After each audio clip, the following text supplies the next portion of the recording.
কাঁঠাল খাওয়ার ইচ্ছে হয়েছে, চলে আসে আমাদের বাড়ি। এই দেখো আমি বাপের বাড়িতে আছি। কাঁঠালটা ভাঙছিলাম, অনেক বড় ছিল কাঁঠালটা। কিনে নিয়ে এসেছিল আমার ভাই। তো উপরে ছাঁকনি দিয়ে নিয়েছি, নিচে সসপ্যানটা দিয়ে নিয়েছি। এখন বিচিগুলো ফেলে দেব, তারপর চালনিটার মধ্যে চালবো। দেখতেই পাচ্ছ খুব সুন্দর করে চালছি, আর নিচ দিয়ে রসটা বের হচ্ছে কাঁঠালের। কে কে কাঁঠাল খেতে ভালোবাসো, যারা যারা ভালোবাসো তারা তারা কমেন্ট করো। আর গরমের দিনেই কাঁঠালটা হয়। আর এই দেখো কতগুলো বিচি, অনেকগুলোই আমি কাঁঠাল চিপেছিলাম, একটা কাঁঠাল আমারই ভেঙেছিলাম।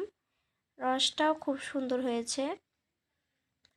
আর আমি ঘরে রুটিও বানিয়ে নিয়েছিলাম। রুটি দিয়ে কাঁঠাল দিয়ে খুব ভালো লাগে আমার। আর এখানে দুধ জাল করে দুধও নিয়ে নিয়েছি। রুটি, কাঁঠাল আর দুধ, সঙ্গে একটু চিনি নিয়েছি। মিষ্টি ছিল অবশ্য, তবুও নিয়েছি।